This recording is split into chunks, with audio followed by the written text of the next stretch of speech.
Hello everyone, welcome back to the channel. Today I'm bringing you episode 29 of my brand new Comics Haul series. This is a series where each and every week, when I head down to my local comic shop and pick up all of the brand new issues I'm going to be getting that week, I just show you guys every single issue I got and tell you a little bit about them. So let's pull these comics out of the bag. This week I've got 12 different issues. My pull list is getting a little bit big and I might have to drop some titles. I'm thinking about actually making a video on my process when my pull list is starting to get too big. But I've got 12 issues, 11 from Marvel, 1 from Image. So now that we've got these out of the bag, let's get the bag out of the way.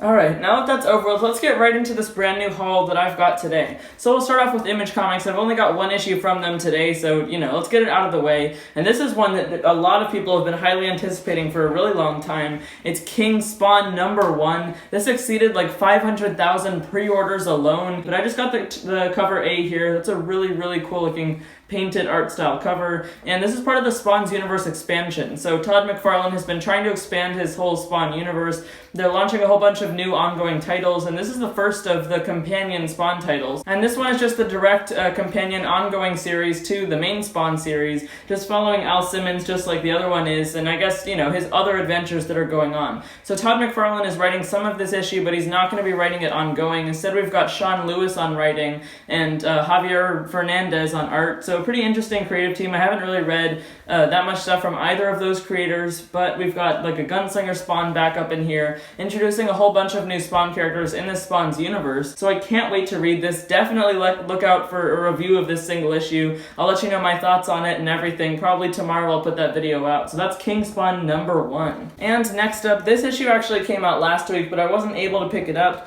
My shop was able to set it aside for me this week though, so I'll just go over it quickly. It's Black Cat issue #9, which is Infinity Score Part 2. And in Infinity Score Part 1, we saw Felicia Hardy, aka Black Cat, on this Infinity Heist. So she's been, for some reason, we don't know who hired her, but she's been hired to bring together all of the Infinity Stones hosts. And in the Infinite Destinies event, which I'll get to in a second, we've been having those Infinity Stones hosts revealed. And like I said, next up is Infinite Destinies, Avengers Annual issue #1, and this is part 8 of 8 of the whole Infinite Destinies storyline. It's been pretty good for the most part overall. It wasn't really what I was expecting though. I have looked in the back. We get one more Stonebearer revealed in this issue, but that's only 5 of 6. But I'm kind of excited to see how this ends. Like I was saying, it wasn't what I expected. Only a few of these issues have even had to do with Infinity Stones at all, which is a little bit surprising. I think this has mostly just been, fun annual stories, just one-off stories that don't exactly mean anything for the future of the Marvel Universe. That's usually the case with annuals. So that's Infinite Destinies, Avengers Annual issue #1. And next up this week, I've got another event comic tie-in from Marvel Comics. This is The Last Annihilation, Cable Reloaded issue #1. So I actually wasn't a buyer of the Cable series. It was 12 issues that just wrapped up, a tie-in to all the Krakoa stuff going on. But I heard that ended with Old Man Cable coming back and replacing the young Cable who's, been at the forefront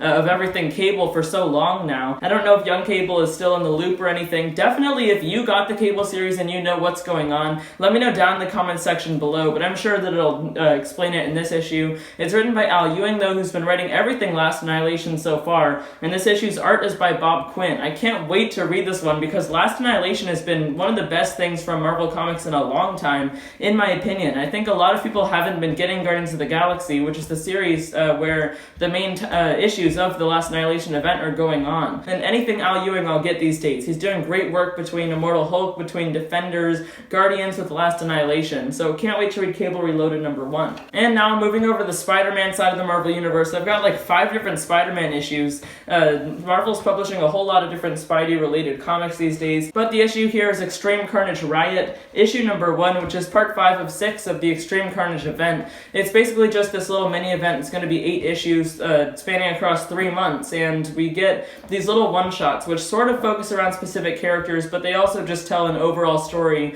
Everything is all pretty strongly tied together. But an interesting thing that we've been seeing in these issues is Life Foundation symbiotes. These more obscure, I think there's 5 of them, including like Scream and Phage and, all those other ones that have been explored. But they're these more obscure symbiotes that not many people know about. I sure didn't, but we've been learning more about their unique powers, what makes each one different, and where they've been in the world. And a lot of them have been bonding to brand new hosts. So interesting story so far. I can't wait to see how this story progresses the plot. So that's Extreme Carnage Riot number 1. And next up, I've got a tie-in for a Spider-Man event that's going on right now. This is the Amazing Spider-Man issue number 72 with the Sinister War tag on there. So this is, I think, the second tie-in that we've gotten from Amazing Spider-Man for the Sinister War event, which is about to wrap up. We've only got one more issue left so far, and I've had very mixed feelings about it for the most part. It's really not anything that special. I think I was maybe hoping for like some pretty crazy stuff to be happening by the end of Nick Spencer's run, but he's only been like sort of teasing some things that could possibly happen, with Doctor Strange talking to Mephisto. Maybe he'll reverse one more day. There's a whole bunch of stuff that could happen, but I feel like nothing really has happened. And I would expect a lot more from the big finale to his run. But what I'm thinking is that with issue 74, which is like a big $10 issue and the last issue of Nick Spencer's run, before the new Spider-Man Beyond creative team takes over for putting out Spider-Man 3 times a month, I'm thinking in that big finale he'll do all of the crazy stuff, and Sinister War is almost just lead up to it. I still can't wait to see how Nick Spencer's run wraps up though. It's the end of a big era of Spider-Man. And next in the Spider-Man section of this video today, I've got one that I've been waiting for a while at this point, and I think a lot of people are excited about. It's Spider-Man Life Story Annual number 1. When this came as an announcement, it was really unexpected because the Spider-Man Life Story miniseries happened like over a year ago. The idea of Life Story, though, now they're doing a Fantastic Four one, is that it's what if superheroes aged in real time. And this one is just following J. Jonah Jameson. That's a really cool cover by Chip Zdarsky there. I like how he does the covers himself. I think this is supposed to be set in the same universe as the original Spider-Man Life Story. I doubt that it's like a whole brand new universe. I think it really is just connected, because we didn't see that much of J.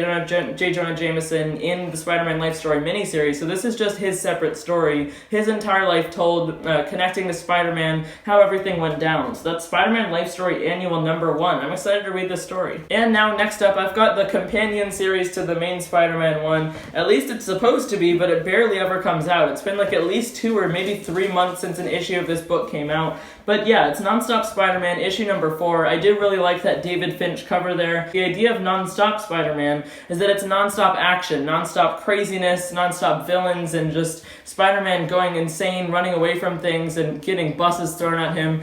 All of that. It's in a crazy, like, slanted panel art style. But my main problem is that it's been coming out so infrequently. And I think it's only supposed to be 5 issues anyway. It's going to wrap up with issue 5 as far as I know, because we haven't gotten any issue solicitations after that. So pretty interesting so far. Like I said, it barely ever comes out, but I'm definitely going to ride this one till the end, see what happens in issues 4 and 5. So that's NonStop SpiderMan number 4. And to finish off my Spider-Man section this week, I've got Symbiote Spider-Man Crossroads number 2. So I really wasn't that big of a fan of the first issue. This is the 4th 5-issue miniseries that we've had from this Symbiote Spider-Man line of comics. So far, they've all been written by Peter David, and they've all had art by Greg Land. And the idea is just that it's some more stories told from when Spider-Man had the Venom symbiote, because he didn't have it for that long in the regular comics continuity, so they're just telling a bunch more stories, filling in some gaps that were never told. And they've done some pretty interesting things with each series. My problem is just that it never actually affects anything. Since it's a backstory, it's never going to have any big effects in the Marvel Universe, and it seems like all they've really been doing with these series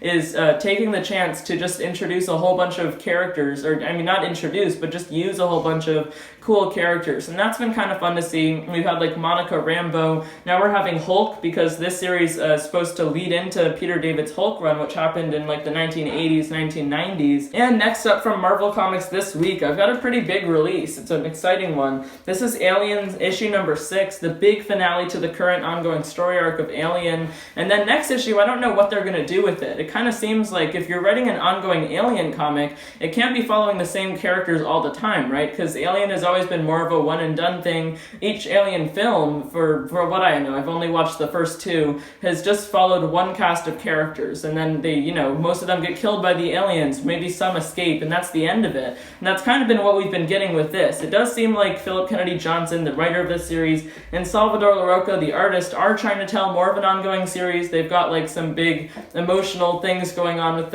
our main character, Gabriel Cruz. He's like a retired worker for Weyland-Yutani, so I can't wait to see how they wrap up the this first story arc of Alien, and I'm even more curious to see what they do with issue number 7. I don't know how they're continuing with this series, so that's Alien number 6. Alright, next up from Marvel Comics this week, I've got Thor issue number 16. So I just recently read issue number 15. I've been getting caught up on all of my July comics, and I really liked it. It was good to see Thor finally returning because it had a pretty big hiatus, but now they've got a bunch more issues coming out, a bunch more planned, and this is part 2 of 3 of the Revelation story arc, which we see Thor dealing with his hammer. Over most of Donny Cates' run on Thor recently, we've been seeing that he's becoming less and less worthy of his hammer. Something wonky is going on, he's trying to figure out why, and he thinks that maybe it's because he's become a king.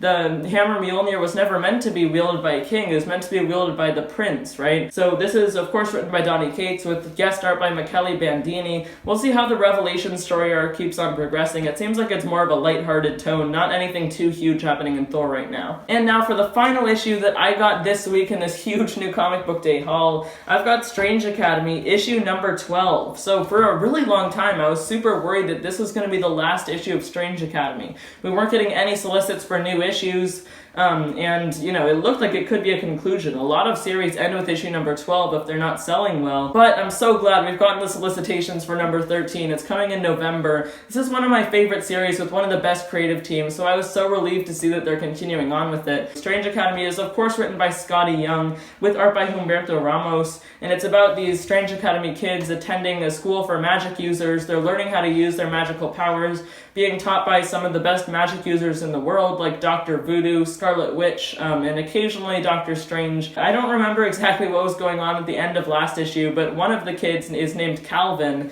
and he's like an orphan. He's had a pretty tough life going through different foster homes, and he has this special jacket. It's like sort of a symbiote, and it has eyes. I guess it can expand like the Venom symbiote. We see it on the cover here. So we'll see how it all comes to a head. I think this is the wrap-up to sort of a chapter of Strange Academy. I'm just glad that it's still happening, because it's a really, really great series. That's Strange Academy number 12. Alright, well that was quite a haul. That was every single one of the brand new issues that I picked up this week. I want to know what you guys got though. Let me know down in the comment section below. If you already read your issues, let me know which one was your favorite. I cannot wait to read King Spawn number 1, but I'm also pretty excited for that Last Annihilation Cable tie-in, for Strange Academy, and for a whole bunch of other issues. So if you did enjoy this video at all, or if you got some good information from it, make sure to hit that subscribe button. That's the big red button which is sitting right below this video. You can also hit the notifications bell which is sitting right next to it. You'll be notified every single time I post a new video if you don't want to miss any. So that's everything from me for today. Thank you so much for watching, everyone. Bye guys.